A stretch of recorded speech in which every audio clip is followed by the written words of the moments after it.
Lindsay Velasquez, and today we'll be conducting an interview about a former nun from Tayabas, Quezon. Could you please state your name? Magandang umaga po. Ako po si Rebecca Velasquez. Is there a difference between being a sister and a nun? Parehas lang yun. How do you consider your life inside the convent? And is it an isolation or confinement, or a vocation or passion or calling? It is more of a vocation. Buhay ko sa kumbento ay masaya. Yun ang katuparan ng lahat ng pinapangarap ko nung ako'y maliit pa. Kaya lang, along the way, naramdaman ko, hindi ako para doon. Iba kasi yung gusto natin kaysa doon sa ipinararamdam sa'yo ng Panginoon kung anong para sa'yo. Magkaiba yun. Yung gusto natin, saka yun yung gusto ng Diyos para sa'yo. So, doon sa journey ko sa 8 taong ko sa kumbento, masaya ako doon dahil yun ang gusto kong buhay. Pero, na-realize ko na ipadama sa akin ng Panginoon na hindi ako para doon. Kaya, nag-decide ako na lumabas. Hindi ako pinalabas sa kumbento, kundi ako mismo yung nag-decide na lumabas. Nakita ng mga superiors ko na para doon ako. Sa tingin nila, para doon ako. Tinatanong nila ako, bakit kailangan ko lumabas? So, wala silang nakikita sa akin na palatandaan na hindi ako para doon. Pero ako, sa sarili ko, naramdaman ko, hindi talaga ako para doon. Hindi dahil sa ayaw ko sa buhay, klase ng buhay na meron ang isang misyonera, ng isang madre, pero naramdaman ko na hindi yon ang buhay para sa akin. So, do you really follow his teachings, or do they have their own actions to the postulated versions of in the encyclical books? Alam nyo, yung vows ng isang madre, pag nag-profession siya, poverty, chastity, and obedience, mas naisabuhay ko dito sa labas. Nakakatuwa nga mas naisabuhay ko yan dito sa labas kaysa doon sa loob. Halimbawa, yung pagiging mahirap in spirit. Dito sa loob, ay dito sa labas, talagang naranasan ko kung papaano ang maging mahirap, hindi lang in spirit, sa physical na yung naranasan ko kung papaano ko malam ang sikmura ko dahil nagutom ako. Nakailangan ko magtrabaho para mabuhay ako. Meron ako maipambili ng pagkain. Sa loob ng kumbento, lahat nandyan. Lahat nandyan. Hindi ka kakain ka 3 beses maghapon, may merienda pa. Humingi ka lang, bibigyan ka. Dito sa labas, kailangan kumayod ka para mabuhay ka. Talagang pagtratrabahuhan mo. Yung mangarap ka na ganito sana ang maging buhay mo, na mangarap ka para sa sarili mo na sana marating ko to. Talagang pagtratrabahuhan mo. Not like doon sa loob ng kumbento, maging masunurin ka lang, maging mapagpakumbaba ka lang. Kasi minsan sa loob ng kumbento, ang problema yung aywan ko kung yung pride yung umiibabaw na kung minsan ayaw humingi. Pero humingi ka lang, magkakaroon ka na bibigyan ka Yun, malaki yung pagkakaiba. malaki ang pagkakaiba. Doon nagkakaroon ng yung parang gusto ko ng ganito pero parang nakakahiya humingi, parang ganon. Yun sa loob. Pero dito sa labas, kailangan i-work out mo yun para sa sarili mo, yung mga bagay na gusto mo. Yung hindi naman kalamisan. If is it possible to ask a question like this? Do nuns or missionary have sin? And if is it possible, is there a kind of way or in what way do they sin? Pagkakasala. Lahat ng tao nagkakasala. Kaya ang mga madre, o kahit man ang ibang relihiyoso o relihiyosa, lahat ng tao tayo nagkakasala. Kaya nga, ang mga madre, nandoon sila sa isang estado na yung perfection, yung they strive for perfection. Yung isang ordinaryong tao, ang focus niya ay pamilya niya, trabaho niya. Ang madre, lahat ng relihiyoso at relihiyosa, ang focus niya kung papaano siya magiging banal sa pamamagitan ng kanyang mga ginagawa sa loob ng kumbento o sa labas ng kumbento. Yung tinutupad niya kung ano ang nais ng Diyos para sa kanya.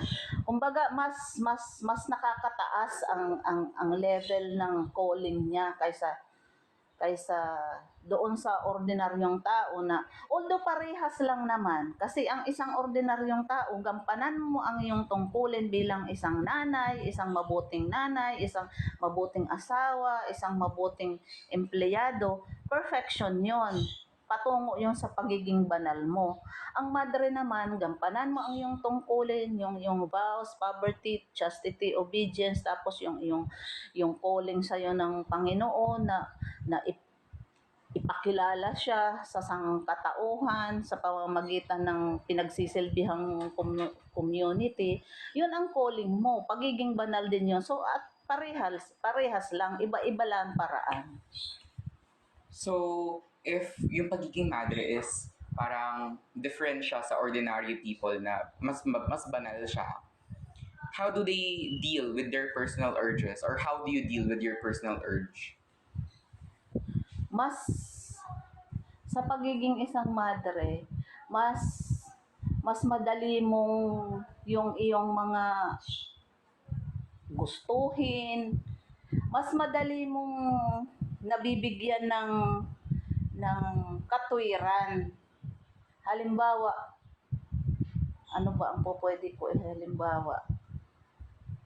Yung hindi katulad ng isa halimbawa ordinaryong tao na yung temptation sa na halimbawa makikipag night out ako ganon.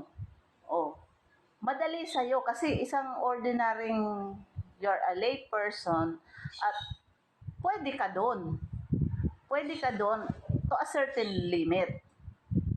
Pero sa isang madre, wag mo sabihin na halimbawa ang isang madre hindi rin na paano kaya yung mabuhay ng ganito, yung gano'n, parang ito na lang halimbawa ko. Meron ay isa akong kaibigan na dati siya chain smoker. Pumasok siya sa loob ng kumbento. Siyempre doon hindi ka na po pwede mag-smoke kasi bawal 'yon. Pero yung kung papaano ang hirap na dinanas niya para mapaglamanan 'yon. Maraming paraan. Pero isa doon, syempre, yung iaalay mo lahat ng ano na yan sa Panginoon. Kaya nakakayanan mo. So it's within the discipline of Yes, oneself. more of a discipline.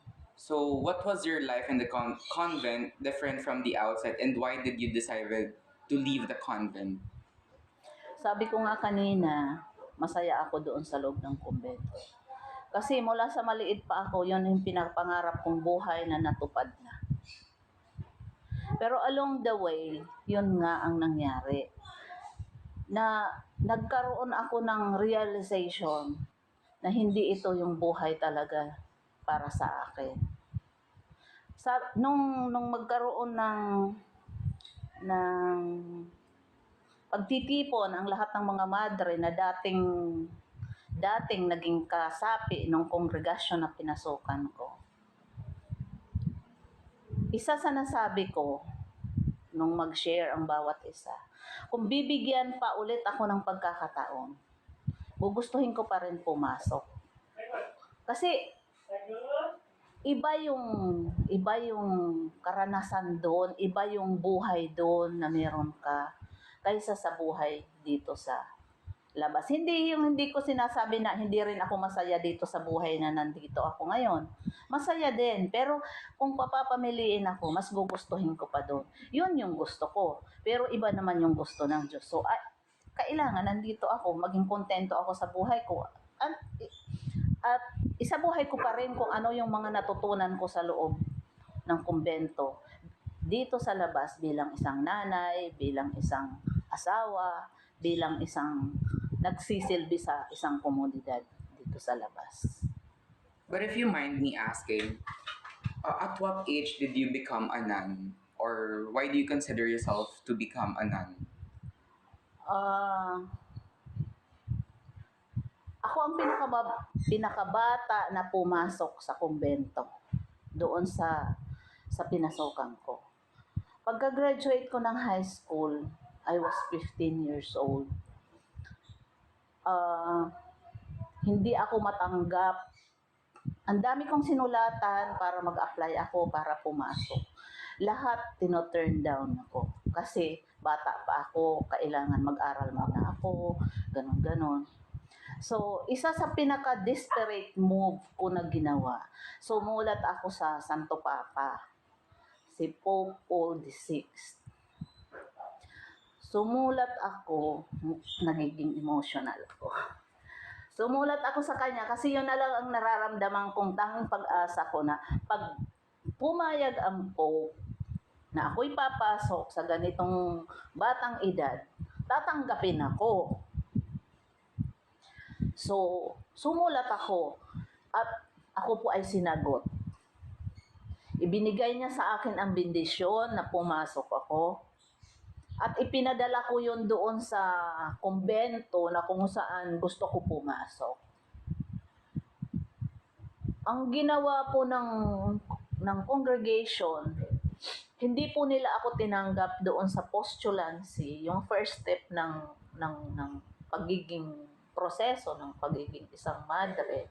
Pero ako po ay dinala nila sa isang eskwelahan nila kung saan ako doon sinusubaybayan ng mga madre. Pero ang gusto ko talaga ay pumasok na sa pagiging isang madre. So, ang ginawa ko, naghanap na lang po ako ng ibang congregation kung saan ako tatanggapin. At ako naman po ay natanggap dito sa congregation na Missionary Catechist of St. Therese of the Infant Jesus sa Tayabas. At doon ako nagsanay sa ganung murang edad. Is there guilt living or do you still answer his call outside the convent? Oo naman. Kasi ang pagiging banal, ang pagtugon sa tawag ng Panginoon ay kahit naman saan yan, kahit anong estadong buhay. At as long as ginagampanan mo kung ano yung tungkulin o tawag sa'yo, yung responsibilidad mo, katulad halimbawa ang bilang isang nanay, isang asawa, isang lola, o ikaw bilang isang estudyante, bilang isang kaibigan, lahat tayo, kung ano man yung estado natin sa buhay, strive mo yung responsibilidad mo sa pamilya mo, responsibilidad mo sa community, at lalong-lalo na yung tungkulin mo bilang isang Kristiyano. To you, what is being devoted to him? Ang pagiging devoted sa Kanya ay tulad ng sinabi niya, ibigin mo ang Diyos, ang iyong kapwa, tulad ng pag-ibig mo sa Panginoon. Kasi yung pagmamahal mo sa Diyos, nako-concretize yun doon sa pagmamahal mo sa kapwa. Kung papaano ka magiging makipagkapwa-tao, yun kung papaano mo minamahal ang Panginoon. Thank you, Mrs. Rebecca, for acknowledging my interview. And that's the end of our interview, everyone. Thank you for watching and goodbye. O, patingin.